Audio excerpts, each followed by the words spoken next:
नमस्कार मित्रांनो, स्वागत आहे पुन्हा एकदा एका नवीन व्हिडिओमध्ये व नवीन अपडेटमध्ये. मित्रांनो, नियमित कर्जदार शेतकऱ्यांची परिस्थिती तुम्ही पाहू शकता. नियमित कर्जदार शेतकऱ्यासाठीचे आंदोलनाचं नियोजन पुन्हा एकदा रविकांत तुपकर आक्रमक झाले शेतकरी मित्रांनो. कारण अजितजी नवले यांच्या माध्यमातून राज्य सरकारला 30 तारखेपर्यंतचा अल्टिमेटम दिल्यानंतर आता परत एकदा रविकांत तुपकर यांच्या माध्यमातून आंदोलनाचा इशारा राज्य सरकारला देण्यात आलेला आहे आणि 2 लाख रुपये प्रोत्साहन दिलंच पाहिजे या मागणीसाठी अखेर 27 ऑगस्ट रोजी आंदोलनाची तयारी रविकांत तुपकर यांच्या माध्यमातून केली जाणार आहे शेतकरी मित्रांनो. आणि सर्व शेतकऱ्यांनी जास्तीत जास्त संख्येनं या आंदोलनाला येण्याचं आव्हानही रविकांत तुपकर यांच्या माध्यमातून करण्यात आलेलं आहे. मित्रांनो, सुरुवातीचा लढा जर पाहायला गेला तर बच्चू कडू यांच्या माध्यमातून सुरुवात झाली. त्याच्यानंतर रोहित पवार यांच्या माध्यमातून सुरुवात झाली.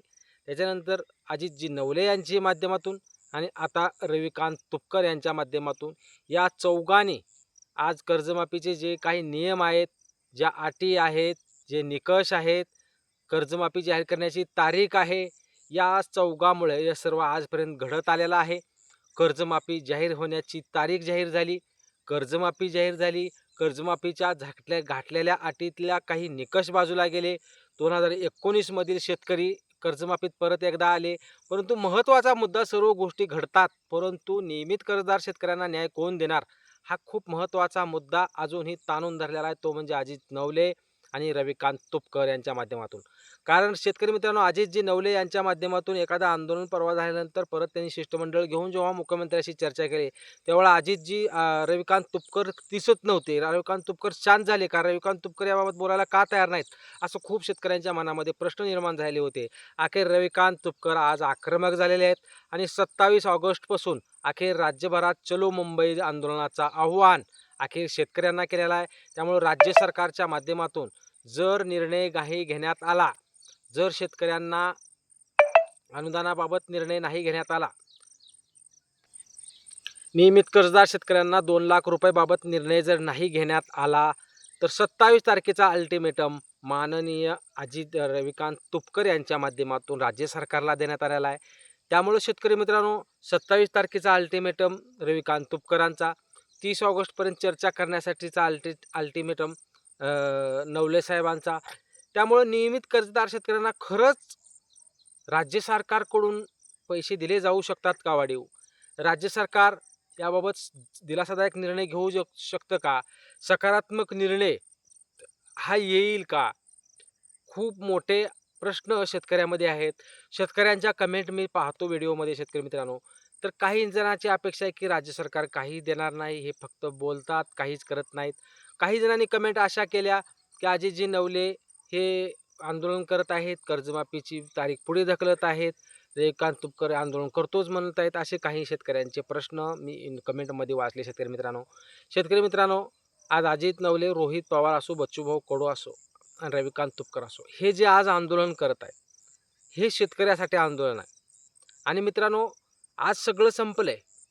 कोणी विरोधी पक्ष नाही, विरोधी पक्ष कोण ओरडायला तयार नाही आहे, कुठला पक्ष ओरडायला तयार नाही आहे, शेतकऱ्याच्या बाजूने कोण बोलायला तयार नाही आहे. कमीत कमी या चौघांनी आजपर्यंत आपल्याला तिथपर्यंत नेऊन पोहोचवलंय. मान्य आहे की तुम्ही म्हणसाल त्यांनी का उपकार केले का, आम्ही त्यांना मतं दिलेत. हो, तुम्ही मतं दिलेत, त्यांना मोठं केलात. परंतु सर्वांनाच तुम्ही मतं दिले, सर्वांनाच मोठं केलात, परंतु त्यातीलही शेतकऱ्यांची बाजू मांडणारा माणूस पाहिजे शेतकरी मित्रांनो. आणि ते आजपर्यंत बाजू मांडत आहेत. प्रत्येक तोंडातून शब्द शेतकऱ्याविषयीच आहे, शेतकऱ्याच्या न्यायासाठी आहे, शेतकऱ्यांच्या हक्कासाठीच आहे. परंतु ह्या सर्व गोंधळामध्ये आता गेली महिनाभरापासून जेव्हा कर्जमाफी जाहीर झाली तेव्हापासून सगळ्यांनाच प्रश्न आहेत की नियमित कर्जाबाबत बैठका झाल्या, चर्चा झाल्या, आंदोलनं झाले. राज्य सरकार फक्त आम्ही निर्णय घेऊ, मार्ग काढू, बैठकीला या, चर्चा करू, ही इतकंच घडत आलेलं आहे. मग आता सगळ्यांनाच प्रश्न पडलेला असेल की नियमित कर्जदार शेतकऱ्यांना खरंच 2 लाख रुपये दिले जाऊ शकतात का? हा खूप महत्त्वाचा मुद्दा आहे. कारण शेतकरी मित्रांनो, ह्याच्यामध्ये 2 दुवे आहेत. महत्त्वाचा म्हणजे आंदोलन जेवढं प्रखर होईल, आंदोलन जितकं मोठं होईल, आंदोलनाला जेवढा पाठिंबा मिळेल तेवढं आंदोलन मोठं होतं, त्याचा प्रभाव राज्य सरकारवर पडतो आणि राज्य सरकारला निर्णय घेणं भाग पडतं.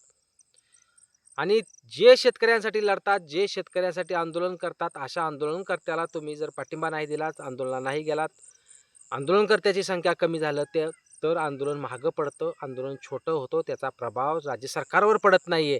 त्यानंतर मात्र राज्य सरकारकडून या निर्णयाबाबत विचार केला जाऊ शकत नाही. त्यामुळे या सर्व गोष्टी ह्या शेतकऱ्यांच्याच हातात आहेत. निर्णय आणि आंदोलनं कोणासाठी आहेत? हे शेतकऱ्यांसाठीच आहेत. शेतकऱ्यांच्या हक्काच्यासाठी लढाईसाठीच हे पुढे पळत आहेत. परंतु त्यांना साथ कोणी दिली पाहिजे? तर शेतकऱ्यांनी दिली पाहिजे. परंतु शेतकरी तिथं कमी पडतोय. आपली ही चूक आहे. त्यामुळं अशी जेव्हा आंदोलनं होतात, अशा आंदोलनात जास्तीत जास्त शेतकऱ्यांनी सहकार्य करणं गरजेचं आहे. तरच त्या आंदोलनाचा प्रभाव राज्य सरकारवर पडतो व राज्य सरकार हा निर्णय घेण्यासाठी बांधील होऊ शकतो. आता महत्त्वाचा मुद्दा की खूप जणांना प्रश्न आहे की या 2,00,000च्या अनुदानासाठी जी आंदोलनं केली जात आहेत, ज्या आंदोलनाची पवित्रा घेतला जात आहे, हे केल्यानंतर राज्य सरकार निश्चित काही देईल का? आणि किती देऊ शकतं? शेतकरी मित्रांनो, एवढं मी निश्चित सांगतो, आंदोलन प्रखर झाले, आंदोलन या अगोदरही झालेले आहेत आणि याच मुद्द्यावर झालेले आहेत आणि या सर्व प्रश्नासाठी हे आंदोलन मोठं झालंय. त्यामुळं राज्य सरकारनं जर दिलासादायक निर्णय दिला, तर या रकमेमध्ये निश्चित वाढ केली जाऊ शकते शेतकरी मित्रांनो. कारण वारंवार याच विषयावर जर आंदोलनं होत असतील, तर निश्चित या रकमेत वाढ होईल. त्यामुळं राज्य सरकारच्या माध्यमातून याबाबत निश्चित सकारात्मक निर्णय येऊ शकतो. परंतु आपलं कर्तव्य काय, की अशा आंदोलनाला सपोर्ट करणे, पाठिंबा देणे. तर आंदोलन मोठं होईल आणि याचा परिणाम होऊ शकतो. या आंदोलनामध्ये 3 पीक विम्याचे ट्रिगर आहेत. त्याच्यानंतर 2019च्या अगोदर राहिलेले शेतकरी आहेत. कर्जमाफीतून वंचित राहणारे शेतकरी आहेत. ज्यांचं कर्ज पुनर्गठित झालेलं असे शेतकरी आहेत. अशाही शेतकऱ्यांना या आंदोलनातून लाभ मिळणार आहे. त्यामुळं जास्तीत जास्त शेतकऱ्यांनी यामध्ये सहभाग नोंदवून 27 ऑगस्ट रोजी हे आंदोलनाचं नियोजन रविकांत तुपकर यांच्या माध्यमातून करण्यात आलं आहे. त्यामुळे शेतकऱ्यांचं जर त्यांना सहकार्य मिळालंच, तर निश्चित राज्य सरकारवर याचा परिणाम पडू शकतो व निश्चित नियमित कर्जदार शेतकऱ्यांच्या रकमेमध्ये वाढ होऊ शकते. आणि राज्य सरकारला करणं ही भाग आहे. कारण शेतकरी मित्रांनो, शेतकऱ्याची परिस्थिती अशी झाली आहे, पाऊस संपूर्ण निघून गेलेला आहे, असं सांगितलं जातंय. सध्या उघडलेला दिवस पूर्ण उजाड उन्हाचा आहे. सध्या आहे ते सोयाबीन सुकू लागलेत, वाळू लागलेत आणि द्यायला पाणी नाही, ओढ्याला पाणी नाही, कुठंच पाणी नाही आहे. त्यामुळं पिकंही चाललेत. कर्जमाफी तर जाहीर करण्यात आलेली आहे. भविष्याचं टेन्शन आहे. रब्बी हातात येईल का नाही माहीत नाही आहे. तळ्यानी पाणी नाही, विहिरीनी पाणी नाही, ओढ्यानी पाणी नाही आहे. त्यामुळे रब्बीची गॅरंटी नाही आहे आणि स्कायमेटच्या खाजगी वृत्तवाहिनी सांगते की पुढील 2 महिने पाऊस नाही. मग 2 महिने पाऊस नाही तर परत कधी पडणार पाऊस?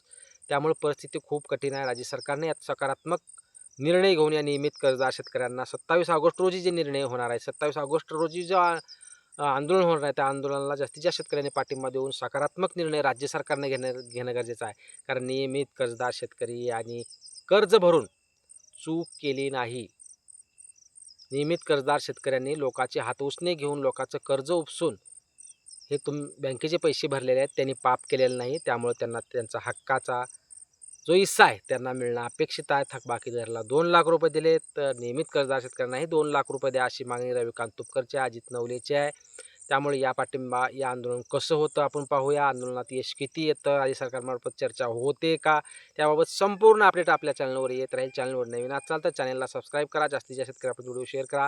व्हिडिओ आवडल्यास लाईक करायला विसरू नका. धन्यवाद शेतकरी मित्रांनो.